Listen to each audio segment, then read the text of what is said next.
6-foot train, and it's got pearls all down the back of it. It's absolutely gorgeous. It was sent to me by a company that wanted me to wear it to conventions, to advertise their wares. If people said, like you asked me where I get my clothes, if somebody came up to me and said, where did you get that gorgeous hat? I could hand them these people's card. People do that a lot. They'll say, will you wear my clothes? Will you wear my perfume? Will you wear my shoes? You know, something to advertise them. And I don't mind doing that. I don't mind doing that at all. It's not a problem. I mean, I've got my business cards out on the table. Why not put theirs out too?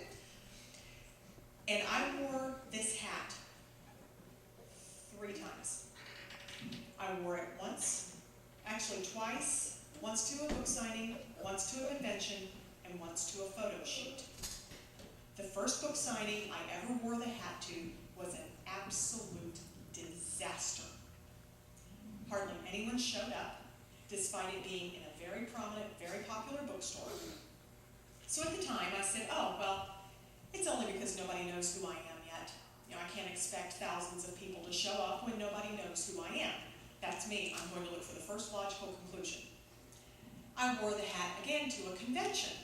Turned heads when I walked in the door. People went crazy over the hat, wanted to know where I got it. I was handing out business cards left and right. Sold 2 books that weekend. So I was like, okay, well, I don't know. I'm still not really well known. That's what it is. Then I wore the hat to a photo shoot in a cemetery. Standing in a mausoleum, the photographer's got the camera. He looks down and says, my camera just died. And I was like, apparently we're not very welcome in this mausoleum. And he said, no, I just had this camera fixed. It's all but brand new. Luckily, he had one of those old-fashioned 35 millimeters with him instead of his high-tech digital one. That's the one that he took my pictures with. Every single one of them turned out grainy, spotty. They were awful. What was I wearing in those photos? That gray hat. Every other picture he took of me in the cemetery that day, wearing a black Victorian hat with lace all over it and a train, those came out perfect. But anytime I had on that gray hat, every single picture turned out very badly, and then I ended up having a terrible falling out with them. I mean, it was bad.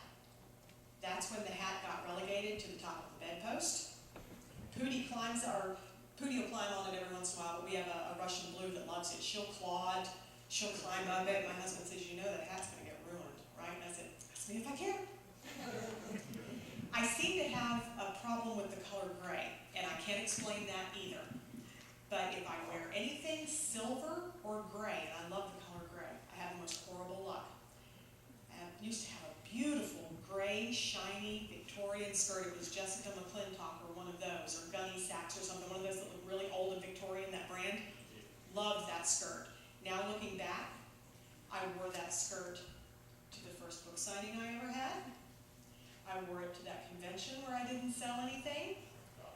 And what do you know? I wore it to that photo shoot in the cemetery. So it was like double jinx on me, the hat and the skirt. I no longer wear the color gray or silver anywhere. I also found a piece of cursed jewelry once. I was working in this office building and walked down these same stairs every day. And sitting on this table was a charm that looked like a spider web with a beautiful fairy in it. And I thought, oh, that's cool. But somebody lost it. I'm not going to take it. They'll be back for it surely. If they walk up and down these stairs, they're going to see that they lost it. So I left it there. Week went by, nobody claimed it. I thought, well, maybe nobody will care if I take it. Took it home with me. Oh my gosh.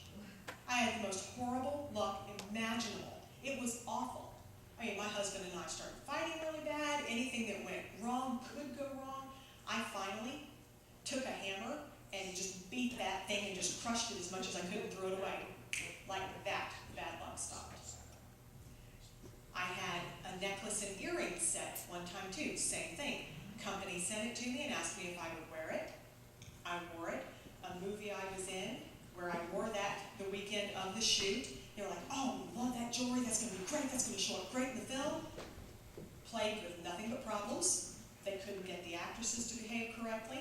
Ruined take after take after take after take. The movie ended up just being completely, they didn't do anything with it. I was wearing the gray skirt and those earrings and the necklace. So while I can't explain cursed items, I really can't discount them either because I have my own instances where I really can't explain what else it could be. So, back to your original question. I can't say for sure whether anything really has something haunted attached to it, but then I can't discount what I have experienced either. It's still one of those areas that you make your mind up on. Right, I'm still making my mind up on, but just to be safe, I don't wear silver or gray ever again. And if I find jewelry, I leave it alone. Anybody else? How much time do I have left? I think my watch stopped again. 6:39. Okay, so I've got 6 or 7 minutes? Okay. Yeah, I tend to stop jewelry too. Every watch I wear stops. I have to take it off for a little while. Used to fade my bed sheets as a child. We were talking about this yesterday. And I can't explain this because I don't know anything about magnetic energies or anything. It's just not my thing. But as a child, I used to fade my bed sheets. You could see where I laid. My mother used to say, I can always see where you lay in the bed because your bed sheets fade. I stopped watches. My mother stops watches. She can't wear a watch. My grandfather used to actually eat holes in his sheets. His sheets would have holes everywhere he laid in them. And it wasn't from lack of washing or because they were filthy people. He would actually eat through the sheets. So if anybody ever has any explanation for that, that would be interesting too. It seems that I have a very weird gene pool. I have some strange genes coming down the line. What exactly is a familiar?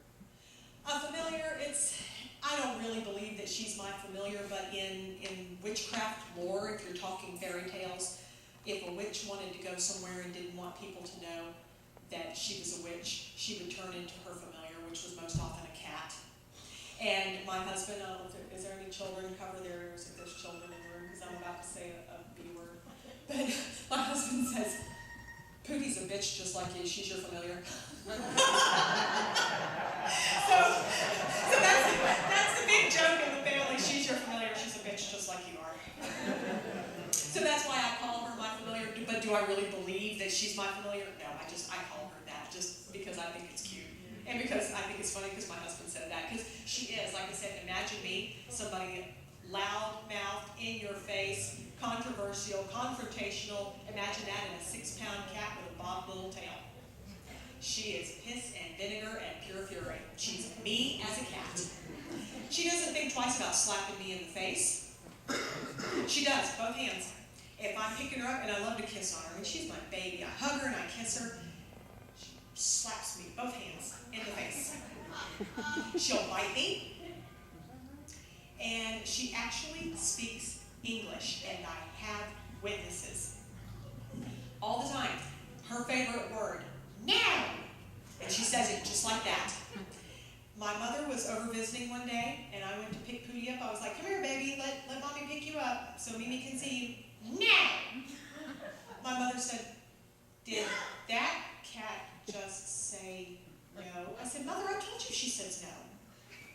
And then another time, I was sitting in my husband's chair one day. Pootie jumped up on me, plain as day. Mommy! Samuel said, Mom! Did he use hairpin? She just called him Mommy! And I said, yeah.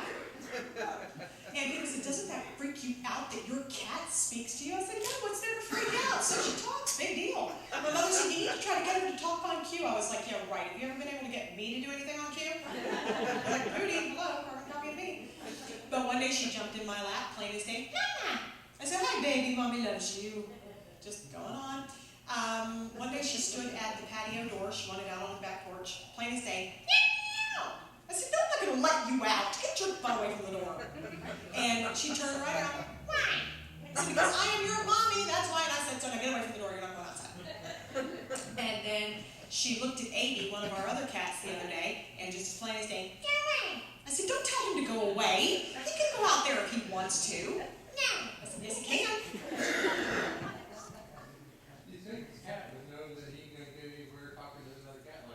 Oh, you would think, but oh no, she's just as irreverent and hateful as can be. To everybody. Yeah, we talked to our son earlier, and I asked him, I said, how's Pootie? She's hateful. And my husband told him last night, so you need to pick Pootie up, and you need to pet her, and you need to love her on her a little bit. And I said, well, how's Pootie today? She hisses and growls at me every time I try to touch her. I'm like, well, that's booty for you. That's why she's a sponsor for my magazine. If you ever get a copy of my magazine, you'll see her in the back of it. And I always have a picture of her, which is hard to get because every time I hold up the camera, Pootie, turn around here. I'll follow her around. Like, stop! And she just does not want her picture taken. Now, that's the one thing she does not take after me. I'm a total camera whore. She does not take that after her mommy. She does not want anything to do with camera. And so I always, because I took a picture of her one time and she's sitting there looking at me. So I put as a little caption, give me back my copy of Twisted Dreams magazine or I'll mutilate you like I just did that lizard or something like that. I'll put that back there for her. Because people are like, how do you get your cat to pose like that? I'm like, she doesn't pose.